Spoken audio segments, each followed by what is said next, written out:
Hey, folks, in this interview, I get to sit down with Hugo Faz. He is the founder of Casa NUA.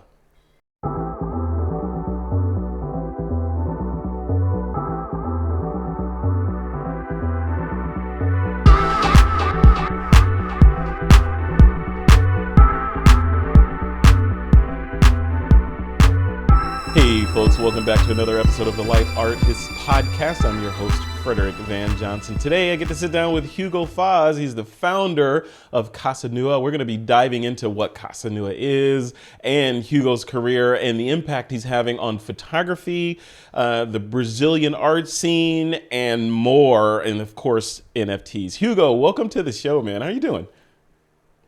Hey, how you doing? I'm great. Happy to be here. Happy to be here. This is such a great podcast. No, thank you. It's a great podcast because I get to have people like you on the show. So without you, it would be nothing. So thank you for coming on. This is great. So Hugo, let's start with a little bit of background, right? Who is Hugo Faz? What is Casa NUA? Like, and what's the genesis of the things that brought you to where you are today in the photography and the NFT and the art scene in Brazil and beyond? All right, let's start broad. Yeah, let's start broad. Well, yeah, okay, I'm gonna start there. I was late to the art game. Yeah. I was a yeah I was a business guy, and I was working with trading until I was 30 years old. That's when I said, "Fuck this shit." And can I say that here? I'm sorry. You can And you can say whatever you want to say. and then yeah, I always had like my foot in the theater since I was a teenager, and I decided I no longer want to help those guys get richer and richer and spill that bullshit around. So I Hmm. I dropped that life. I dropped the corporate trading side of myself. It's left behind, and then I went back to theater, art, and culture, and that's when I discovered performance art, and through performance art, which is the kind of like among the performing arts and the different things you can do there, which is a really wide field. I found myself there, and as the world became increasingly digital, live performance acts start not being enough. And even when you do have a live performance piece, you want to have that version of it for video, for social media, for internet, whatever. So for more people to be able to access, to be able to see that live act, which is usually made for very few people. So that's how I went into image making and photography. And so that's been the last 8 years of my career since I started diving into that world and making connections. And making connections is a very important word here because I eventually naturally found myself being that person who's making connections all around, and making connections possible, and like creating a networking in that field. So when I found about NFTs, and that was beginning of last year, 2021, I, of course, just like so many of us, we saw an opportunity to bring our work to the NFT space. But at the same time, I was also looking at this network that I had built around myself and my peers here in my, especially locally here in my city, São Paulo, in Brazil. And the question that was really bugging me was not how I was gonna like mint my work into NFTs, but mostly how do I bring so many amazing artists that I know and that I have worked with it into this space, because there's so much opportunity for much more than just myself.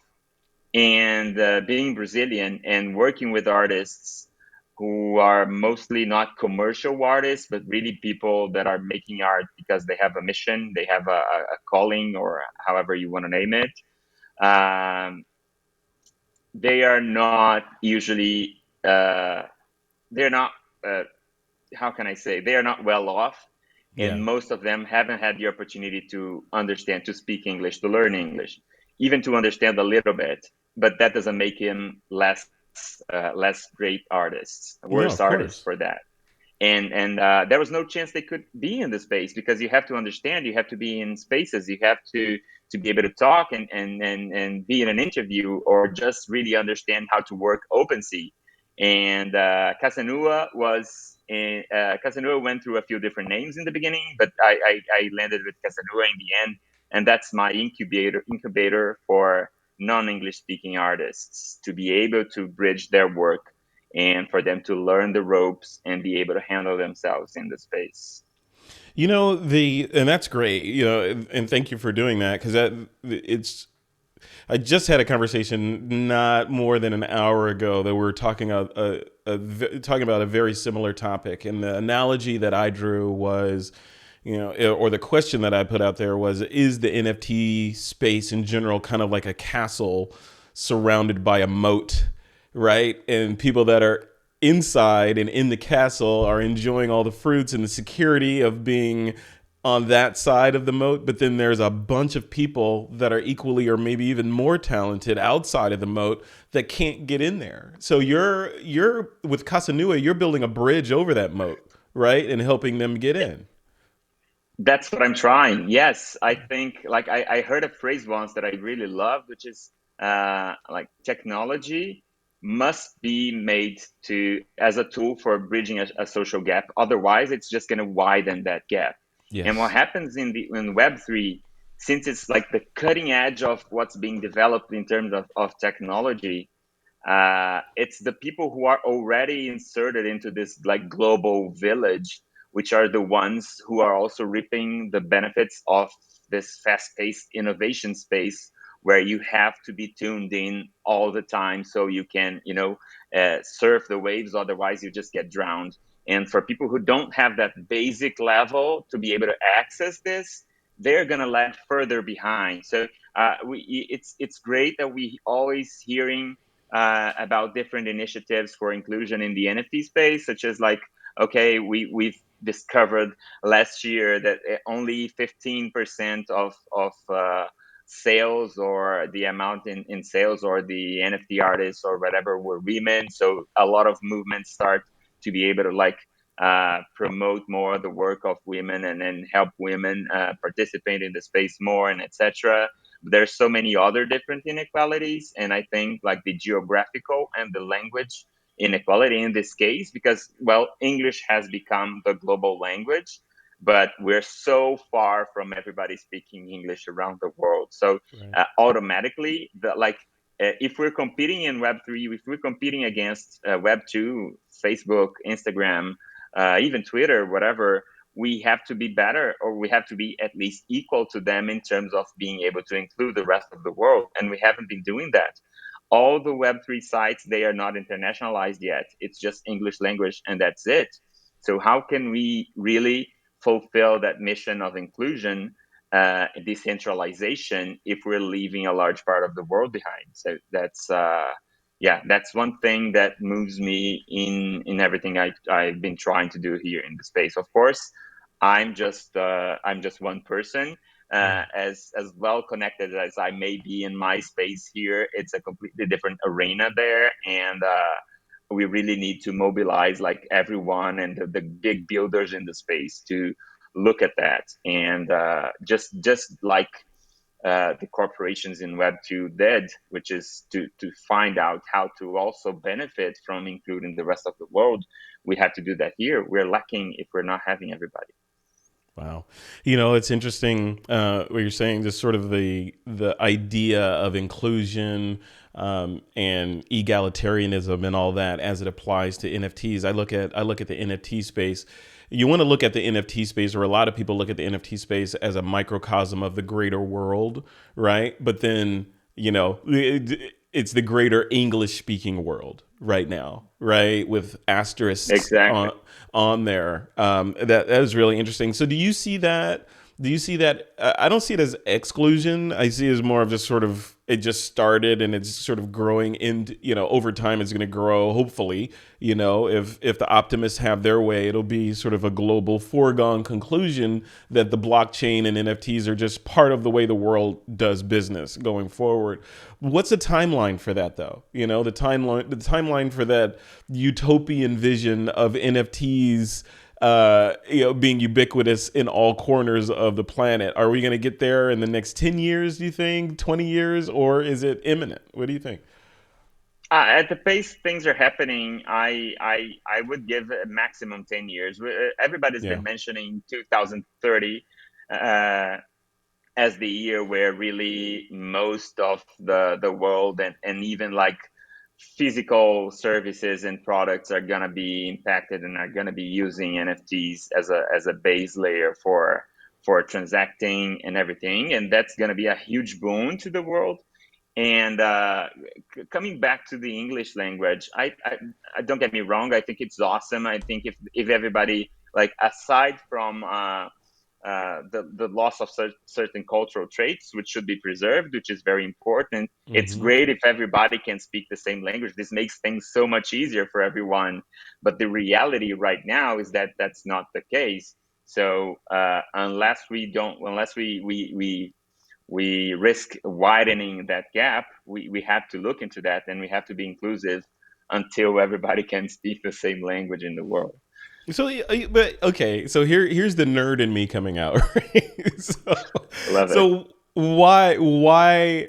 I mean, come on. We have text to image AI algorithms out there. We have AIs doing all kinds of crazy stuff, from driving cars to whatever, and it's not showing any signs of slowing down. The cat's out of the bag. How, I don't know. Maybe I'm just ignorant, but why can't we apply that technology, or just technology in general, to bridging the language barrier globally? Right? I should be able to be like in Star Trek, the universal translator type idea, where I could just speak into this thing and you hear it in whatever language that you want to hear it in. How come I can't? How come we can't be there and have that applied to this whole NFT space? So whatever I type, it doesn't matter. I don't have to tell you that I'm speaking English. You don't have to tell me that you're speaking the language of your preference. You should just be able to speak it, and I hear it the way that I want to hear it, and or I read it the way I want to read it, hear it the way I want to read. How come we're not there yet? Do you think? We're in terms of the technology, we're kind of there. Like every cell phone now has the technology. There's a Yeah. translation app where you can just speak and it speaks back to the other person and everything. But my theory for the specifically about Web3 is like everybody who's building and who's in there and already like so connected, we're so like full of things to do and lacking time, and we want to do the most impactful things, and we're just not looking wider. And since like all of us who are already in the space, we all speak English, we all understand each other, it's fine. And it's really a lack of vision. Like, we're not feeling like we're missing anything because we're in here and there's already so much to do. We're not feeling those people who are being left out, but they're there, they exist. It's Mm-hmm. just that maybe, like, even if we go to the presence of artists in the space, like, there's a competition. There's so many more artists coming into the space compared to the amount of collectors who are actually being onboarded. Like, so there's already this feeling of a certain competition for attention from the beginning, and this is another subject. Yeah. Yeah. But yeah. But then, like, I don't mean to say that people do this on purpose because they're mean or anything, but like, how are we gonna, like, we don't have time to stop and look at people who are not even asking to be here because they don't know what's going on. And I think so. I think that's the main reason. Like, we don't realize that there's so many people being left out. It feels like everybody that matters is already here, so we're good. I think it's kind of like that way. We're so eager, we're so excited for everything that's happening. We're just not looking. Yeah. Yeah, and that's human nature, right? You're just you're looking forward, or when you're in a race, right? Or you're running, you have blinders on, you're looking at the finish line or the next milestone. You're not looking left and looking right for the most part. You're looking straight ahead and trying to get to where you're going. Hugo, one of the Exactly. things, there's a list of things. I got your bio up on the screen, by the way, right here, and I've got a couple of words highlighted in your bio that I want to dive into. A couple of phrases. The first one, and these aren't in order in the bio. The first one is bio necropolitics. Bio All right. necropolitics. What is bionecropolitics? What is that? Wow. I did not bother to look it up. I've never seen those letters used in that combination before. So I want to know what Okay. bionecropolitics is. What is that? I'm gonna try to explain with my limited English and not trying to Oh, get too your English is brainy. fine. Your But English is great. Don't, yeah. Your English is better than mine. Come on. okay, so yeah, biopolitics is a term. I don't know if it was invented by Michel Foucault, the French psychologist, and but that's a term that he used a lot. And there's a book by him which is called Biopolitics, which is the term he used to explain how governments and institutions apply their tools to control how people live, how people behave, and draw from them their expected results, their expected goals from how people behave. So basically, that's it. So there's this very famous drawing of some certain institutions like a prison and a school and a church, and how these places are similar because they are built to contain people and watch them. And this is quite an interesting theory, and Hmm. very much studied in psychology and philosophy. And necropolitics is a relatively newer term, which goes deeper into that and applies that not just to how the institutions and the systems organize themselves to control how people live, but also to control how people die, in the terms of like going deeper into like COVID, for example, is a good example of how some governments, including the Brazilian government, which is a horrible government by a disguised dictator here, Mm. who basically refused, ignored several offers for vaccines here in Brazil. Like they ignored the Pfizer offer for delivering vaccines to Brazil for 3 months.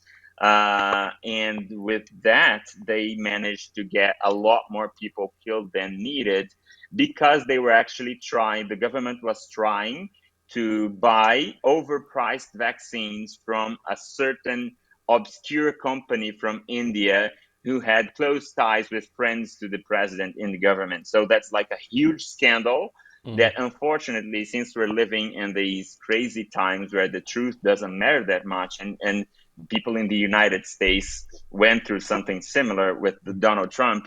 Yep. And so the necropolitics is gets at that point, like we are not just, we don't have the right to live as we want, and in the end we have no choice. These people are even deciding how do we die, and then that's how deep the term goes. So when you look at some of my work, it's really dark and heavy in that sense, because we're really talking about death and about like repression and the impossibility of living, depending on what is your identity or your sexuality. And that's the kind of work that really appeals to me, in terms of I'm connected to so many people who are facing this kind of thing, who are actually like dying just for being who they are. And these matters are what really provokes me to create. Yeah. And yeah, that I hope I made my point about No, you did. why No, why why yeah. that is great. I mean, looking at the stuff that you're working on, and just what you're saying here, I'm getting the sense that your approach to many things, photography included, are fearless, right? And you're shining a light on areas of society and culture that the quote mainstream may not be aware of, but you're taking the responsibility on yourself to show that, like the Brazilian queer art scene and other directions that you're taking in your art. Can you talk about that drive? Like, what is a lot of photographers will say, I want to take some photos of butterflies or landscapes at Yosemite or, whatever, colorful things. You're getting in there deep. You go into you're not doing the easy topics, Hugo. What drives you to go after these impactful Yeah, yeah. society altering topics?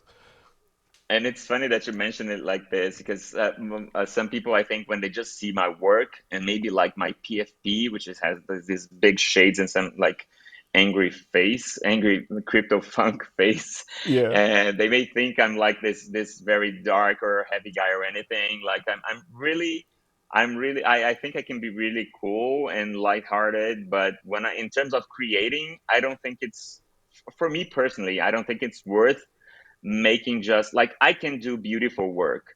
And I think there's a place, of course, there's a place for beauty in art. Beauty is important, even like when we're in the middle of like this big pile of shit. Sometimes it's really important for us to be able to escape into beauty. But at the same time, I worry more about the other side of it, about us getting into a kind of a super because we're just like immersed in beauty and not just beauty. Let's be more direct here in terms of like entertainment. I don't think entertainment is art, and I have qualms with entertainment in terms of how it's used to make people forget about the important matters and about so much suffering that's going around. So I don't like making art for entertainment. I never did. I can refuse a paid work if it's just the kind of entertainment I don't believe in, which I don't believe.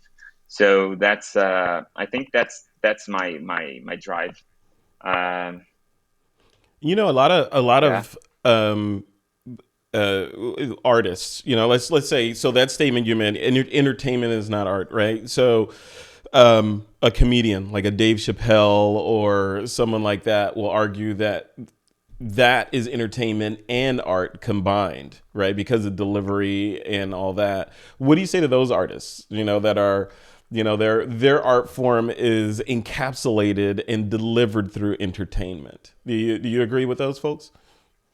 I think art can be entertaining, and I think it can Yeah. be funny, and it can be interesting. And I think so many artists have so much to contribute there, Yeah. and make us think actually. So when you making art for just like breaking paradigms and stuff, like you don't need necessarily to be making like this huge denouncing big schemes and stuff, and only talking about very big serious issues. But I think there's a lot to be made in terms of discussing art itself. So yeah, I think when I talk about entertainment, I'm talking about something that doesn't move you forward, but Yeah. everything that makes you think or feel or look into parts of yourself or the world that maybe you wouldn't be in touch with. I think that's art, of course. Yeah. Yeah. Yeah, I wonder, like, from your looking at it through that lens, right? What are some of the possibilities that NFTs and that technology bring to, like, your mission, right? Of shining a light on, sort of the like you say in your bio here, the diverse possibilities of NFTs. Like, what are some of the levers that NFTs bring to the game for someone like you to bring your message forward and your artwork forward that's not possible without NFTs? Well, I think first of all, the global village that NFTs represent, I think it's really important. Of course, like we were already doing that in Web 2. Like from my place here in Brazil, I can reach the world with my Instagram account or TikTok, whatever. I skipped TikTok. I'm too old for that. Me I too. never I never managed. Yeah. But I use Instagram a lot, and it's true that it already like opened frontiers, but that was never really our thing. It's the thing with Web3 that really brings more of the individual to this global network that we have here. In terms of like before with Instagram, Web2, whatever, we were just like very limited to what we could show, what we could actually put forward, and how do we control, how do we reap the benefits of that. So right now it's a huge bonus, a huge opportunity for small artists to be able to actually bring their work to the rest of the world, and actually like get paid for that work. So just to give an example here, I could never sell the photographs that I have been selling from my collections through Instagram, because Instagram does not allow me to post the work that I make, because Yeah. it's considered nudity or it's considered violent or whatever, depending on the piece. So Instagram has always been a tool for me to be able to reach people with my work, but it's really disrespectful to artists. And now in Web3, we at least have the possibility of the blockchain itself, which is completely uncensorable, even though we still depend on some platforms to put our work forward. And these platforms sometimes still behave a little bit like Web 2 platforms before. So it's a fight that's ongoing, and a fight that I'm also bringing to Web3, to be able to really, if we're decentralizing, let's make it real, and let's not depend on platforms which is still trying to like replicate old patterns to the space here. I don't this There's something that just happened this week, um, because on Friday night I sold a photograph that was my all-time high in terms of value for a sale of a photograph, and it's a full-body nude self-portrait. And that was on the Foundation platform. Hmm. And I was out of Twitter, and I was participating in a space, but I wasn't seeing notifications. And when the space ended, it was very late. I went to bed, and then the next day I saw the notifications, and I had Omar Robles, our friend here, who was Yeah. also a light artist. Yeah, he had actually congratulated me, replying to the official foundation tweet bot, who tweets the bot tweets every sale in foundation. He has seen the tweet mentioning the sale of my photograph, and it comes with the image. And he replied and said, "Congratulations, Hugo." But then the original tweet was deleted by Foundation.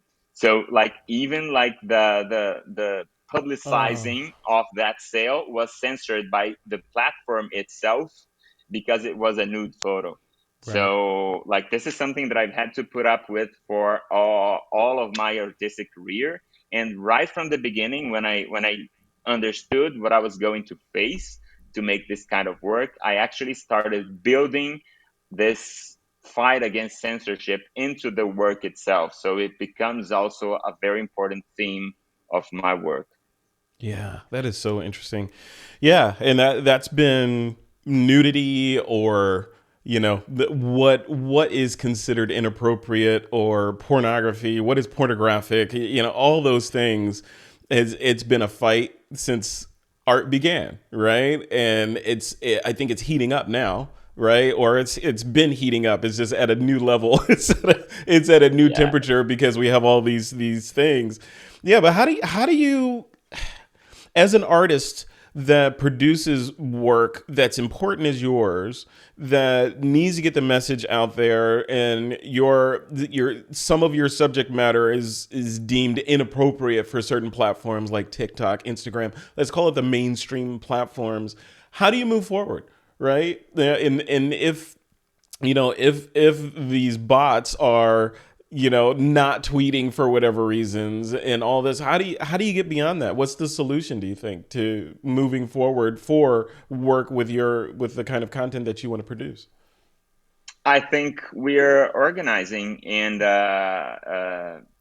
yeah, I think organizing is the way forward, and getting Yeah. together with other people. I think we have a chance that we never had before, and I think that fight would never be won in Web 2, because of the power of these corporations. Like we still need, like as much as the AIs and the algorithms become more and more powerful, we still need humans to be able to differentiate what is art and what is like cheap pornography just made for arousing people and not with artistic intent. We still need people for that. We can't delegate that to AI. But even if we could, it's not in the interest of the mainstream social media and platforms to do that. It's easier and cheaper for them to just like put everything in the same bag and throw it away and forbid it. So You're right. I think Right. in Web3, since this is really a space that's growing so much and it's completely art and culture based, we have a golden chance to actually make things different right now.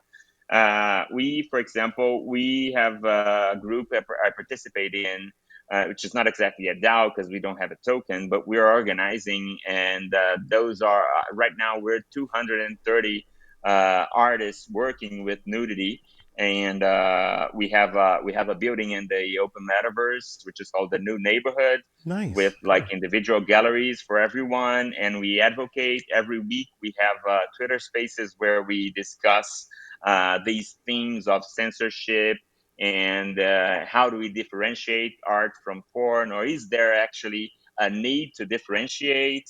And Mm-hmm. is the difference in the intention or on the aesthetics or whatever? These discussions are important, and I think that's what we have to do, and also like try to talk and try to be close, since now I think we have artists have much more power than we had before in the mainstream social media. So we have the chance right now to actually be close to the builders and to the actors who are also like powerful entities in the space, and have them actually support the art, because this is what it is. It's art just like any other, and it should always be in the power and decision of the user whether they want to see a naked people or not. Like we don't have to have platforms deciding this for us. It's the user who's going to make the decision, and that's what we're fighting for in Web3. And I think we have good chances. I have an upcoming drop, which is going to be like a very big piece coming until the end of the month. I can't give more details yet, but be on the lookout for it. It's a piece that's being done in partnership with a big collector in the space, and it's got nudity in it. So I think when we set the example, and that's what we're doing, because we're building something completely new here in this space. Maybe when the entire mainstream comes here, it's gonna be more. It's gonna be just like we're starting from a different level, and we can move from there and leave behind some things which really don't serve us Yeah. as a society, as a cultural society. Yeah. I love it. I love what you're doing. This is fantastic. Don't stop. You Thank you. you can't stop at this point, right? Now you're carrying the flag, so you No, gotta keep yeah, I'm pushing not this. stopping. I'm not stopping. I have a one of my artistic projects. It's something I started around 6 7 years ago. A bit after a while after I started actually making art. It's called 100 Nude Shoots of Hugo, and it's when I started bridging this project to NFTs. I decided I would make a collection of 100 works, and I'm gonna make it through the entire duration of my life. So the idea is that I close 100 when I'm about to die, or maybe right after, if we can organize things a little bit. So the idea is that it lasts the entire life, and it's an open-ended quest. So as the space moves forward, as the world moves forward, I'm going to be able to have the opportunity to discuss these developments and the different controversies or whatever I can bring into this like lifelong body of work. So I'm not going anywhere. I'm gonna keep doing this. I love it. I love it. Well, congratulations on everything you're working on, and congratulations on selling that piece, even if it was quote censored off of Twitter. Right. So, congratulations on everything. Just blown away by all this stuff and the direction and the fearlessness of the work. You don't see that a lot. A lot of photographers, I wouldn't say most, but a lot, right, of photographers are very safe with their work and I don't can have. understand that. Yeah, Yeah, because they don't want to be I they don't I they never don't want to be managed to censored. Yeah, all the things. yeah, I never managed to really like before like this right now. after a year and a half in the NFT space, only, I think right now I'm starting to like get recognized by my peers who are not in the niche of like queer art or political art or whatever. And especially after this last sale, like some of the photography community started looking my way and say, "Hey, there's someone who's actually like doing serious work here," because it's easier for people to ignore some kind of controversial work than to be able to discuss it. If you don't know what you're going to discuss about this, it's just much easier to ignore. And Yeah. like, since I've never been able to really make a lot of money from my work directly, so I have to have other sources of income. I just keep doing it, and I find other ways to make money, because I have other reasons to make art as well. So for artists who are actually like making this their main source of income, I can totally understand that they're going to be more worried than I am about Hmm. making things which are going to be well accepted. You know, when a collector buys an NFT piece, this is a very public acquisition, different from the thread art world, where you can buy art for yourself, for your own appreciation, completely in secret.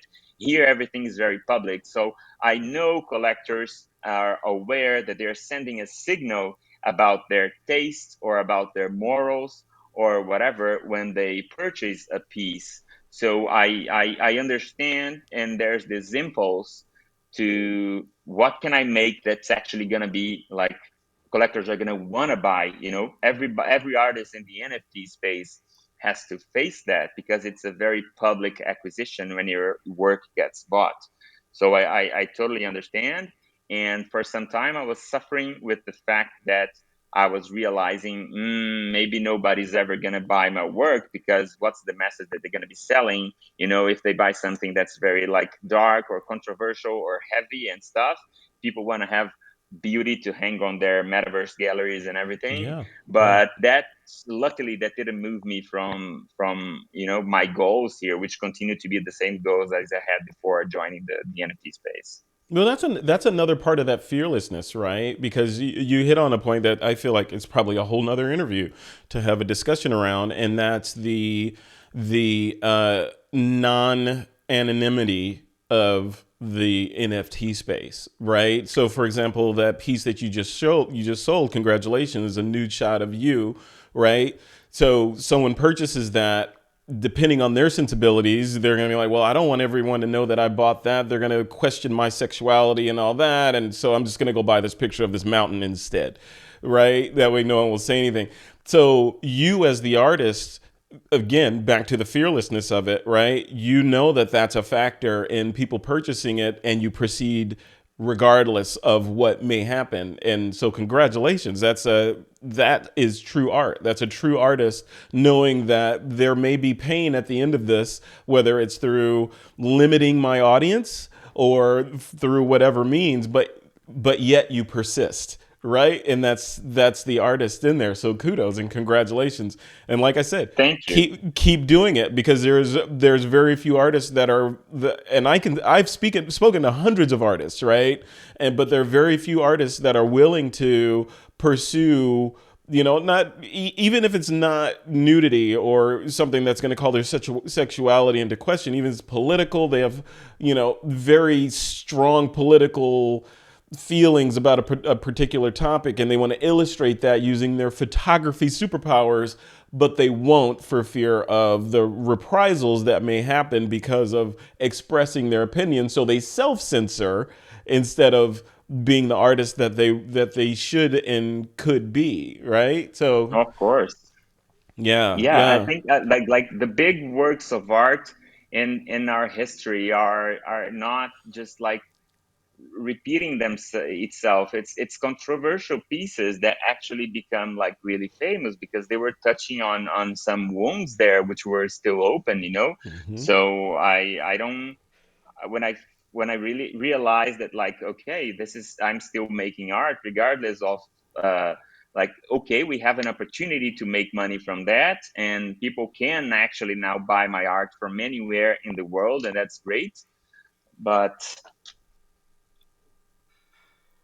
are you there? Sorry, I Yeah, I'm think I still lost you here. for. No, Okay, no, I'm still it here. was Yep. my camera.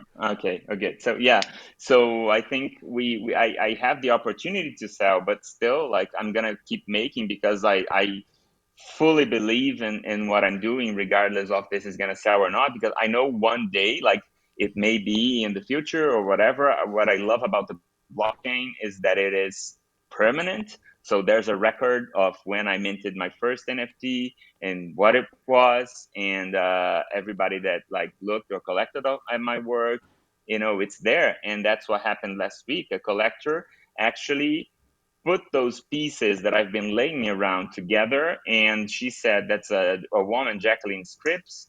She has an amazing eye for photography. And she looked at all that and she said, "Hey, I'm gonna buy this." And it was my most expensive piece because I think in the end, like she saw everything that I was doing, and she said, "This makes sense and this is important, so I'm gonna support it." And the photo is beautiful. It's one of my most beautiful portraits, even though not everything I do is beautiful, as I said before. So, Yeah. so yeah, I'm really happy with that because it's just like the idea and the belief that I had in what I'm doing. It finally like gets a recognition from other people in the space, and that's really important for me. Yeah, I mean, it's the wood for the photographer's fire, right? So otherwise, you're creating in a vacuum, and the fire, fire can't exist in a vacuum, right? So Exactly. what's next? What's next for Hugo? What are you working on? What yeah, and where should people go to follow you to see what's coming out next from you? All right. Yeah. So I've been very active creating. I This year I've joined a few communities in the space like Obscura, who have such an amazing team and so many projects that are incoming. And I've been more and more close to the Open Metaverse team, who are building so much interesting stuff. And I love the OM metaverse because it comes from a different perspective than the metaverses that came before, like Sandbox and Decentraland. These are based on land scarcity and selling land. But I love OM because it's also actually based on culture. So if you have an interesting cultural project, you submit it and you get the space in the metaverse for your project to live on. So I love it, and I think this has a great potential, even to subvert this idea of virtual land scarcity, which kind of like I can't really buy into that. It's just like selling, internet space in the 90s. It's just like doesn't make sense. As long as Yeah. you can host the data, you have space there.